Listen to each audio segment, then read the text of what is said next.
las necesidades de la sociedad mediante la creación de conocimiento en Ciencia y Sociedad con Teresa García Gasca.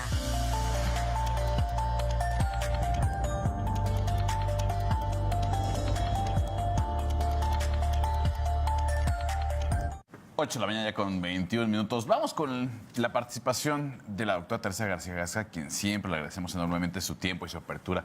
Como cada semana, doctora, ¿cómo se encuentra? Muy buenos días, es un gusto saludarla. Gracias Marco y Alfredo. Hoy un poquito más temprano. A lo mejor nos va a tomar la pausa. Pero regresamos después de la pausa. Pero regresamos, claro que sí. Hay muchos temas importantes en estas fechas que a mí me gustaría tocar. Desde luego Ayotzinapa es una de ellas, pero se viene también el 2 de octubre, que también habría que valorar ahí un análisis. Y otro análisis que tiene mucha importancia desde mi punto de vista es otra vez la irrupción de las legislaturas locales contra la autonomía universitaria. Hoy Sinaloa. Hoy Sinaloa está teniendo problemas serios, no solamente de seguridad en el estado. Hay campus de la Universidad Autónoma de Sinaloa que están, se fueron a clases virtuales por temas de seguridad, que es terrible, sino que también están hoy mismo batallando porque la legislatura local aprobó cambios en la ley orgánica sin su consentimiento. Entonces sí me gustaría que después tocáramos ese tema, a ver si la próxima semana hacemos un análisis al respecto, porque no es la primera vez. Pero hoy traigo un tema importante, un tema que es sensible, que este 28 de septiembre pues es el día en donde se reflexiona sobre la despenalización del aborto.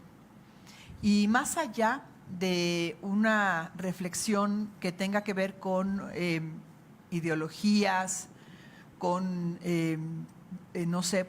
con algunas situaciones religiosas, con cuestiones éticas, hay una serie de datos duros, importantes, que tenemos que considerar para poder abordar el tema de la despenalización del aborto en México, en todo el mundo, desde luego, pero bueno, particularmente en nuestro país. Y eso es lo que traigo hoy. Traigo una reflexión con datos duros de lo que significa la no despenalización del aborto en algunos estados como el de Querétaro. 14 estados de la República ya han despenalizado el aborto, ya no criminalizan a las mujeres por decidir abortar. Yo quiero comentar que cuando una mujer decide abortar, desde luego hay muchos contextos diferentes, pero cuando una mujer toma la decisión de abortar, lo hace después de una reflexión profunda, tomando una decisión difícil, porque tan es difícil decidir abortar como es ser madre bajo ciertas condiciones. No todas las mujeres tenemos el privilegio de ser madres en buenas condiciones. Entonces, son decisiones que cambian la vida. Y se dice que el decidir sobre el aborto es decidir, es dar el derecho a las mujeres para decidir sobre sus propios cuerpos. Y yo diría que no, decidir sobre el aborto es darle a las mujeres el derecho de decidir sobre sus propias vidas, porque tomar una decisión en uno o en otro sentido a muchas mujeres les va a afectar profundamente.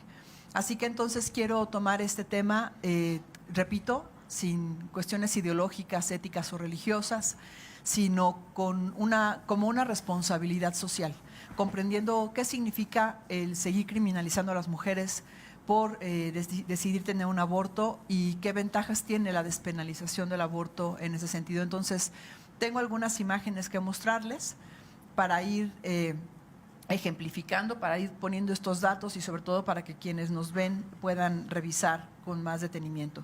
Los datos que estoy tomando son de IPAS, que es una organización no gubernamental que se ha dedicado desde hace muchos años a nivel mundial, a nivel global, a difundir la despenalización del aborto y a concentrar datos duros sobre este tema que es muy importante. Entonces, primero empezar diciendo, las mujeres se embarazan aún sin desearlo por muchas causas, desde fallas en sus sistemas, en sus métodos anticonceptivos, el desabasto y la falta de accesibilidad por métodos anticonceptivos eficaces, que es un gran problema en los países en desarrollo, la falta de accesos a servicios de planificación familiar, por violencia sexual, que en México es una de las razones más importantes y que es penoso tener que reconocerlo, pero así es, sobre todo para niñas y adolescentes, y por otras razones. Así que cuando una mujer se embaraza sin desearlo, tiene el derecho de tomar una decisión sobre tener o no, ser o no madre. Para el varón es distinto, porque el varón se puede desentender fácilmente en este tema de irresponsabilidad, pero para la mujer no, la mujer tiene que tomar decisiones diferentes. El embarazo no deseado, en la siguiente imagen, de acuerdo a la Organización Mundial de la Salud, se calcula que ocurren cerca de 33 millones de embarazos no deseados en el mundo. Muchos de ellos por fallas en los métodos anticonceptivos, que no son 100% eficientes, pero que claro, hay una falta de información, porque efectivamente en muchos países es un tema que no está permitido. Entonces, pues finalmente no hay un registro puntual. En países de bajos ingresos, la falta de anticonceptivos deja a 6 de cada 10 mujeres expuestas a embarazos no deseados. Y en México hay 600,000 delitos sexuales al año, y 9 de cada 10 víctimas son mujeres y 4 de cada 10 son menores de edad, lo cual es gravísimo porque además implica una alta mortalidad. La segunda causa de muerte en mujeres entre 12 y 19 años de edad es justamente el parto o problemas con la salud reproductiva en función de embarazos no deseados. Cada día en México se realizan más de 1,640 denuncias de delitos de violencia sexual que no son atendidas en su totalidad. Y la cobertura anticonceptiva en México es insuficiente. 30% de la población joven no tiene acceso a los anticonceptivos. Esto es verdaderamente grave. Mientras nosotros como país y los gobiernos no tomen esta responsabilidad y no asuman que los orígenes y las causas de estos abortos están en las manos de la toma de decisiones de los gobiernos, pues entonces vamos a seguir con problemas muy, muy graves. 44.5% de las mujeres en esas condiciones son adolescentes, 58% son mujeres indígenas y 64% de las mujeres son mujeres de áreas rurales. Es muy importante entonces considerar todos los aspectos que tienen que ver justamente con el problema del aborto y como consecuencia, pues el aborto es un problema de salud pública. En la siguiente imagen, antes de irnos a la pausa, comentarles que el problema del aborto como problema de salud pública, en principio es la elevada mortalidad materna. 13% de las mujeres de las muertes maternas a nivel global son derivadas de prácticas inseguras del aborto, y se calcula que en el mundo se practican 19 millones de abortos inseguros o peligrosos, y el 97% de ellos en países en desarrollo. Entonces, hacemos una pausa ahorita. Hacemos una pausa y regresamos con usted, doctor. Y regresamos. Muchas gracias. Regresamos del corte, doctora, para seguir con esta interesante reflexión que nos comparte el día de hoy. Sí, estábamos comentando, para quienes nos escuchan y nos ven, que el aborto es un problema de salud pública real, en principio por la alta tasa de mortalidad en las mujeres. Tenemos también qué factores son los que se asocian a las muertes maternas, pues la condición socioeconómica de la mujer, la falta de acceso a servicios de salud y una buena atención obstétrica de emergencia, y leyes restrictivas y barreras relacionadas con el estigma, como ya lo habíamos comentado. En la siguiente imagen hablamos un poco también de otros aspectos como la morbilidad, alta morbilidad severa y complicaciones a corto y largo plazo. Se estima que 7 millones de mujeres sufren secuelas temporales o permanentes después de un aborto inseguro, y los costos excesivos de los abortos inseguros que recaen sobre los sistemas de salud se calculan en aproximadamente 533 millones de dólares a nivel mundial. Entonces, bueno, tiene implicaciones también en otros sentidos. En la siguiente imagen hablamos un poco entonces ahora del aborto y la legislación. En países en donde no hay una legislación adecuada para la despenalización del aborto, se estima que 3 de cada 4 abortos se practican en condiciones de inseguridad, mientras que en países en donde existen leyes para proteger a la mujer y ofrecerle todos los servicios necesarios, solamente 1 de cada 9 mujeres tiene el riesgo de no contar con un aborto seguro. Así que la diferencia es muy, muy grande.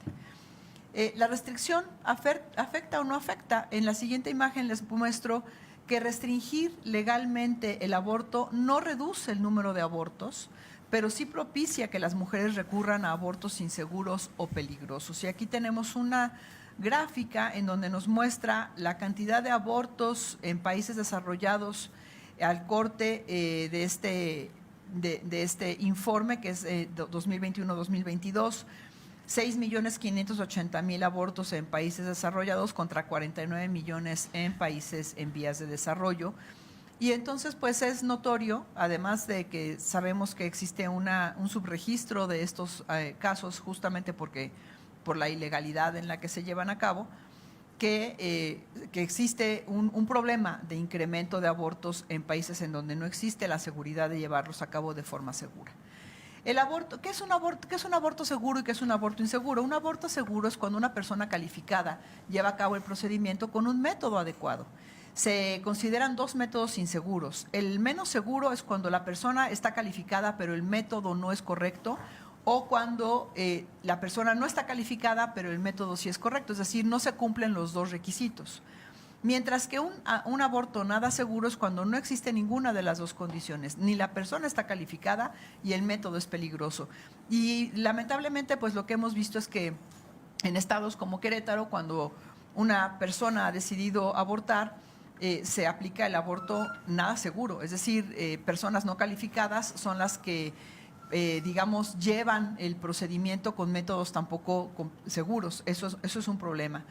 Un aborto en situaciones de seguridad técnica y sanitaria y con un marco legal favorable y personal de salud calificado es un evento obstétrico de lo más seguro. Incluso este tipo de abortos en condiciones adecuadas tienen menos mortalidad que los propios partos, que el propio alumbramiento en términos generales.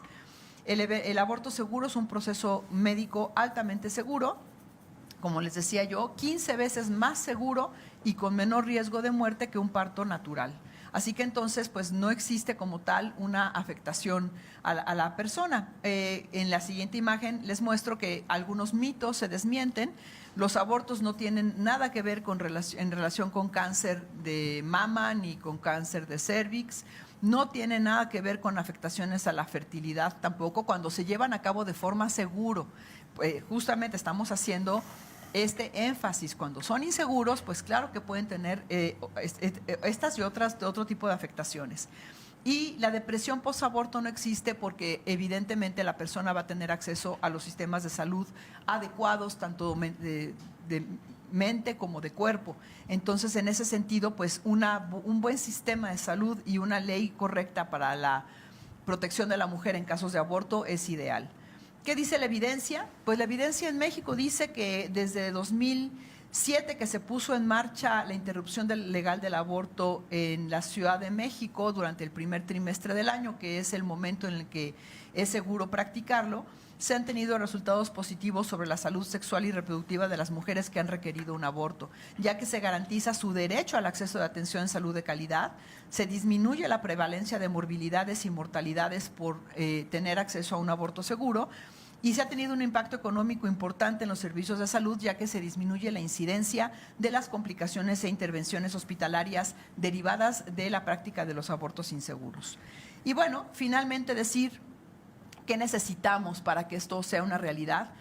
Hay que reconocer que los abortos se reducen con acciones preventivas, es decir, no basta tener una ley que no penalice el aborto. El estar a favor de la despenalización del aborto no significa estar a favor del aborto. O sea, no estamos diciendo sí al aborto, estamos diciendo no a la criminalización de las mujeres, no a la afectación de las mujeres con este tipo de situaciones de abortos inseguros. Al contrario, pero necesitamos acciones preventivas y no restrictivas que eviten la criminalización de las mujeres. Y esto se logra con educación, en primer lugar. Educación y servicios de salud adecuados, además de leyes adecuadas para permitir que las mujeres gocen de este derecho. y decir que lo primero que se necesita en este sentido es voluntad política. Y desde mi punto de vista, en nuestro estado, en Querétaro, es lo que ha faltado en muchos sentidos. Ha sido un desacierto por parte del gobierno en Querétaro el estar dándole largas a la despenalización del aborto, cuando desde el 2021 la Suprema Corte de Justicia confirmó que es un acto inconstitucional el penalizar el aborto. Así entonces, aquí el llamado es a nuestra nueva legislatura, que tome las cosas en serio, que vea que esto es un problema de salud pública, que no tiene que ver con las ideologías y que al final del camino se trata del bien de las mujeres, sobre todo de niñas y adolescentes que por muchas razones quedan embarazadas, que no es por su deseo propio, muchas veces por violencia sexual, que es la mayor parte de las veces, que necesitan tener esta garantía del aborto seguro en Querétaro. Muchas gracias, doctora. Muchas gracias. A ustedes. Nos gracias. vemos la próxima semana. Acá nos vemos. Gracias. Pausa y volvemos con más.